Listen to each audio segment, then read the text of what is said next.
What's going on, everyone? This is Eric Haber, Coach Eric Haber. Call me Coach, call me Eric, call me Haber. It doesn't matter. So this is going to be the first video for Crown 2025 Gold. I know we were listed as Platinum. I guess I'll change that in the future on Huddle.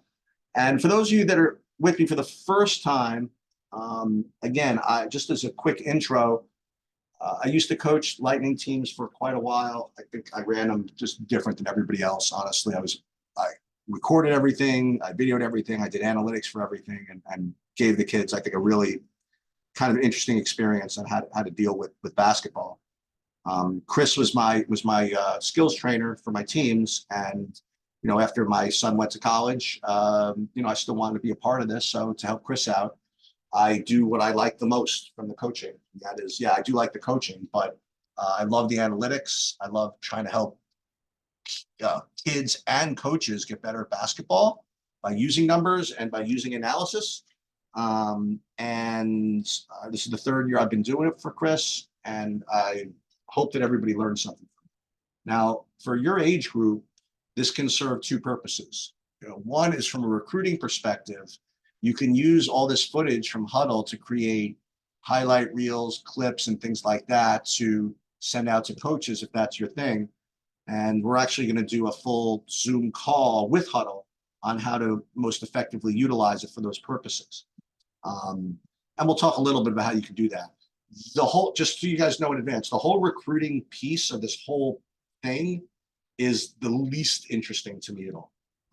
And one of these days, take me privately, I'll talk to you about all that. But what I am extremely interested in is the basketball and how to use these videos and how to use these numbers to help you guys be better basketball players and to play better basketball and to coach better basketball. Anyway, what we're going to be doing is at the end of each tournament weekend, we're going to analyze these things both as a team and for individuals. And we're going to highlight specific numbers that you guys are going to need to try to achieve the goals that you want. And for what I am suggesting is that the goals that you want are to be competitive in the tournaments that Chris is going to be putting you in. And I know the tournaments that Chris is going to be putting you in, and it's going to be no bargain, okay?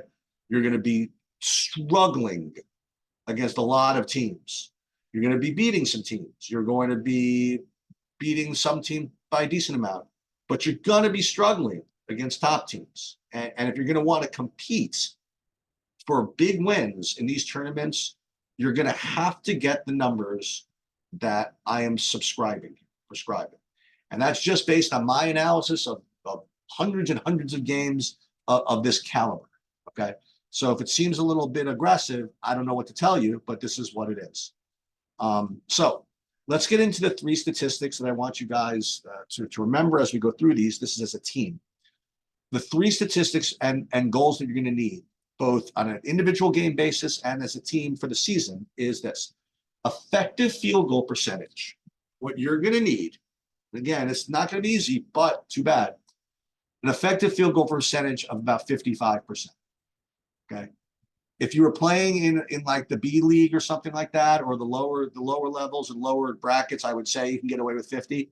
But for what Chris is going to be putting you in, you're going to have to get 55%. It's just the way it is. And again, that doesn't mean field goal percentage of 55%. That means effective field goal percentage, which means that you get extra credit for making threes, right? And well, why shouldn't you? Because it's worth 1.5 times the amount of points. TO, so turnover rate. We need to keep that, I'll give you a little bit of a break, below 20%. Listen, if you can keep below 15, awesome. But at the very worst, you got to keep it below 20%. Offensive rebound percentage, you want this to be over 30. What that means is that of the offensive rebounds that are available to you, you get 30% of them. And these are the three factors that contribute the most. There's just four factors. I'll talk about the fourth some other day. That's how much you get to the line, but whatever. The three big factors are effective field goal percentage, turnover rate, and offensive rebound percentage. And those are the numbers that I'm going to be tracking and holding you to those. And we're going to talk about how you can improve on these numbers as we go along. So let's just kind of get into it, and then I'll go over some individual numbers that you're going to need as well. So this first game against Team Eddie Lau, you guys lost, what was that, 64-42, and it's no surprise. Effective field goal percentage, 39.6%. It's just not going to win. It's going to no shot, just no shot. Turnover rate, 16.6%. All right, that's not bad. Offensive rebound percentage, you're just not getting enough rebounds when you miss, so below 30. But this number, 39.6%, that's just not going to work. Okay. So what you can do to improve that. So how do you get a good effective field goal percentage? Well, what you do is you take good shots and shoot them well. Okay. And you're like, oh, duh. It's not so easy. Okay. You have to take shots that, from an analytical perspective, give you a shot to make 55% if you're good enough to make it. We'll get there. Okay. So let's take a look. The next thing you look at is the shot chart. And this is the really, really big deal. Okay. So what we're going to be looking for throughout the course of the season is for an overwhelming majority of shots to come from either here, which is right at the rim, or here, wide open threes. Anything else, this, I don't care how you did in this game, this, all of this is death. Okay.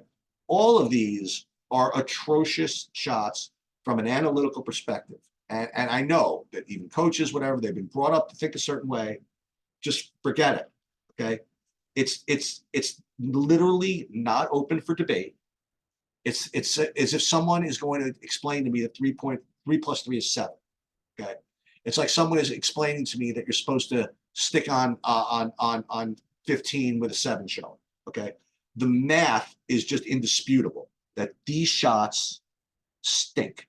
Okay. That's an analytical term. For example, all right, I'm going to go through this again. What you're looking for, let's just say you even want 50% effective field goal percentage, because that's at least a good thing to think about. Effective field goal percentage of 50% means that you're scoring 1 point every time you shoot the ball on average. Okay. You can't ever really score 1 point on a shot, but on average, you're scoring 1 point, which means, how do you do that? It means that if you're shooting a 2-point basket, that you're making those at least 50% of the time, right? Because 50% of 2 is 1 point per shot. So if you're going to shoot from 2-point range, you want to be able to shoot at 50% effectiveness. And if you shoot a 3-point basket, you can pause the video if you want to figure this out. What percent do you need to shoot to average 1 point per possession? That would be 33%, right? Because 33% of 3 is 1 point. Now, here's the good news. That most of you that can shoot from out here and are given the green light to shoot from out here can shoot 33%. Okay, I promise you. If you can't, then you have no business shooting from out here anyway. Okay. The thing is that most people that can take layups can make them more than 50%. But here is the mind F. Right? Here is the problem. People that shoot from here across 3 teams, 4 teams, hundreds and hundreds of teams in sample size, you guys shoot an average of about 38%. And the problem is that even though that's better than 33, these 38%, you're only getting credit for 2 points. So if you're shooting 38% from 2, that means that that's averaging what? 7.76 points per shot, which is below that 1 threshold. So all of these shots, if you don't want to go through the math with me, you're just going to have to trust me. They're just awful. Now, again, I'm not on the court. I'm not telling you guys what to do. So if your coaches are telling you, oh, not bad, shoot from here, or worse, when they take a terrible shot and you make it, and they say, oh, good shot, Jim, or whatever, they're not doing you any favors. And I'm going to continue to pound on them too. But listen, I know the way it works. You're going to do what makes your coach happy. So I have to really just try to hammer on the coaches to yell at you when you make these bad shots. Anyway, so in a weird way, your shot selection wasn't bad because you only took 3 bad 2s. Like, you want to keep them, less than 10% of your effective field of your field goal attempted. Your only problem was you didn't make any of these. Now, I know what you're saying. You're like, well, gee, thanks. Well, how does that help if I can't make anything? Okay, well, you got to start by taking the good shots. And then you got to think about who's taking these. Like, if you have guys that can normally make threes at like a 33% level that are shooting from out here, I don't care how you do in an individual game. At least you're putting yourself in a position to do well. Otherwise, you shoot from here, you're guaranteed basically a losing proposition. So here you guys ended up shooting like 4 for $1 million or whatever. So we can get into that, like why that happened. So let's actually do it. Let's see who was actually taking these threes, and let's just see if maybe that was a bad mistake. All right, again, we don't know. It's been one game, but you guys know these players a little bit. I want to look at the threes here. You have Dom is 0 for 6. So here's a question: is Dom the type of player that normally shoots 33%? Now, again, throughout the course of the year, you'll be able to quantify that because you'll have a bigger sample size. But now we just have to kind of trust your past history and your knowing, coaches knowing you as a player. If you guys think that Dom over the long run is going to be shooting 33%, which he should if he's a good shooter, then this doesn't bother me. It really doesn't. Salem 0 for 3. Okay, is he normally a 33% shooter? No. Guri 1 for 5. Is he normally a 33% shooter? If you think he is, then this is not a problem. Frankie 0 for 4 from 3. Is he normally a 33% shooter? Now I have a lot of data that supports that he could probably shoot from 33%. So I have no problem with this. But as coaches, like along the way, you'll start to develop, more numbers and ideas of who should be taking these threes. And once you have the right people taking them, then you're at least off the hook with me. Okay. All right. So that is the what else happened here? Just a bunch of people missed shots. Any big turnover issues? Not really. A couple of turnovers, but I think overall this was just a game where he just didn't shoot well. That's the best I'm going to do with a situation like this. All right, let's go on to the next game. Let's look at the Chris Ward game where you guys lost 59 to 44. And we're going to take a look and we're going to see. I mean, again, I'm only hammering you on this because I have no allegiance to any of you. You know what I mean? Like, this is, the numbers just are what they are. 34% is just not working. It's just not going to work. You're not going to win a single game with this. So we have to figure this out. Now, again, we get to a third game where you guys won, and we'll take a look and see if there's any difference. But the good news is that you did have a low turnover rate, and you did get some boards. So not the end of the world, okay? But this effective field goal percentage is not going to be any good. Let's take a look at the shot chart versus Chris Ward. Maybe you guys were distracted by how much that guy was yelling. Okay, so here we go.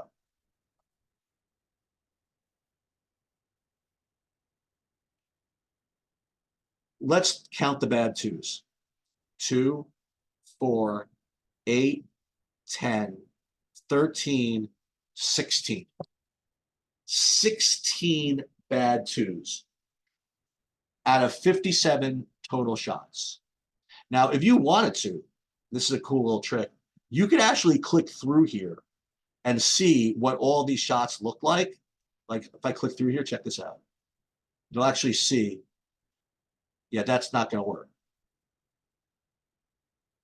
When someone takes a shot like that, like if I'm coaching, they're happy. So you're lucky that yeah, I mean that's a disaster. Take another 2 steps back and shoot it from 3 if you're going to do that. Anyway, but again, I'm not the coach. This is just reality. I can't do any better than this. All right, so let's go back. Again, shot charts. Where were we? Shot charts from Chris Ward. Yeah. So this is going to lose. Now here, like for example, here you shot 3, 4, 7, 9 for 34 from 3. Not great, okay?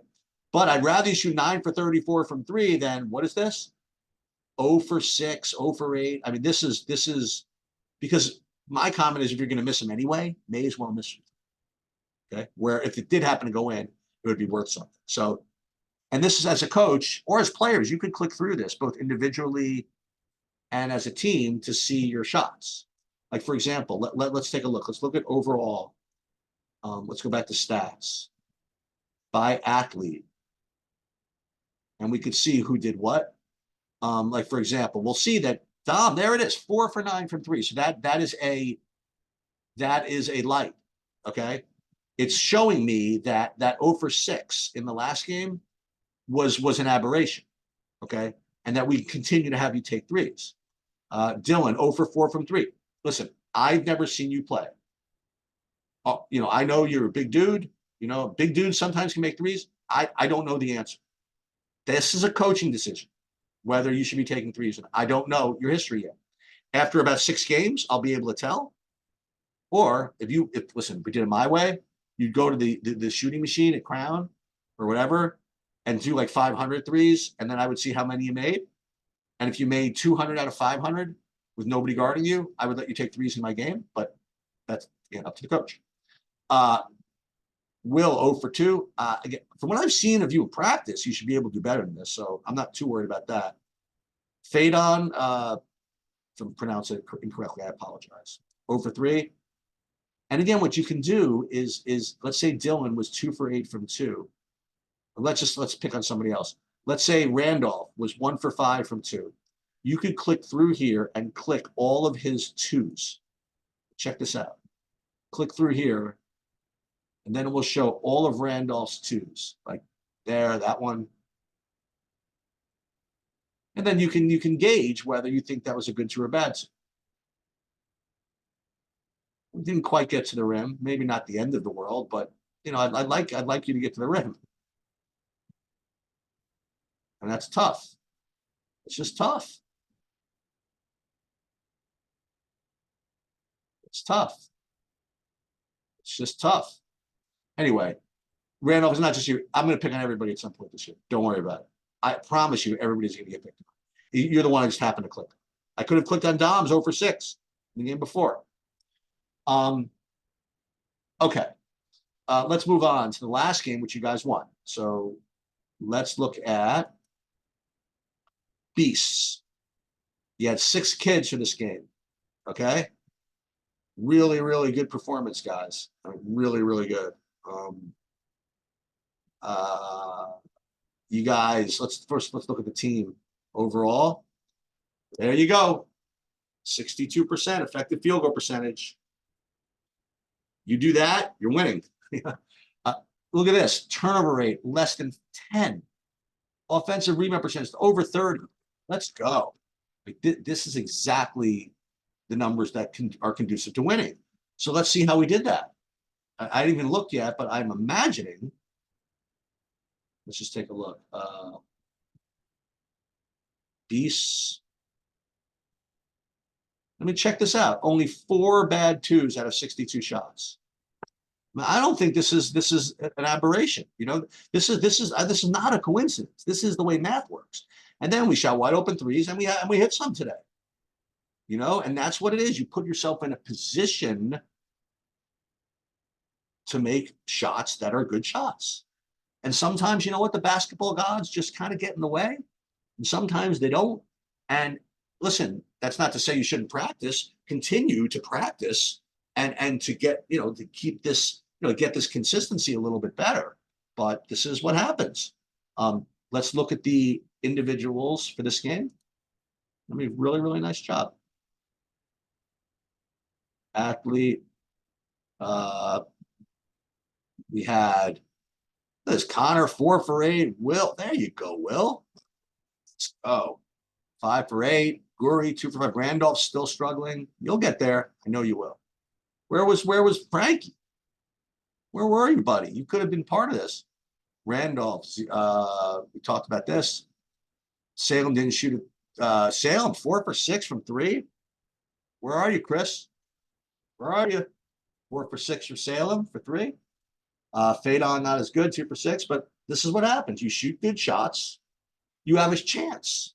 And I'm just presuming that all you guys are good enough to shoot wide open 3s. Why not take them? Why try these impossible 2s when you can make these much easier 3s? Anyway, the last thing that we could do is we could talk about the season. So like right now, like we're grouping it just by games. Now, if we do it by all season, we can look at the individual statistics, and I'll give you some things to root for, to shoot for. As individuals, what I'd like for you guys to try to do, and this is tough. Okay, I'll put it to this way. You have to be able to either shoot 50% from two or 33% from three. You got to be able to do one of the two at least. Otherwise, it's lacrosse. Okay. What would be great is if you could do both. Like if you could shoot 50% from two and 33% from three, you get maybe one, 2 or 3 kids in the program a year that can do that. So that's something to keep tracking. Like, how are you doing as far as your 3-point percentage? How are you doing your 2-point percentage? And then how are you doing overall on your effective field goal percentage as an individual? Hey, listen, you want to try to get 55% as far as that goes as well. Right now, I mean, again, it's 1 game or 3 games, so this is not going to be much. But you'd be surprised in a couple of games how it's going to start to pile up, and it is going to start to mean something. And the other thing we could do is we could look at this from a team, like overall. 46% effective field goal percentage is not doing anything. Got to get that higher. And you could look at the shot chart for the entire season, right? And see what the whole shot chart looks like. And see if these bad twos are more or less than 10% of these, which right now they are. So this is fun stuff. And I probably have more fun doing this than you guys do. But you guys can certainly, pull up some clips of yourselves and watch some videos and all that stuff. And listen, we'll do another tutorial on how to do that. But I'm going to get on you about these stats, and I'm going to get on you about the shot selection, and I'm going to get on you individually as well. If you have any questions, feel free to email me back, or you guys all know how to get a hold of me, I think, and that'll do it. Good luck, everybody.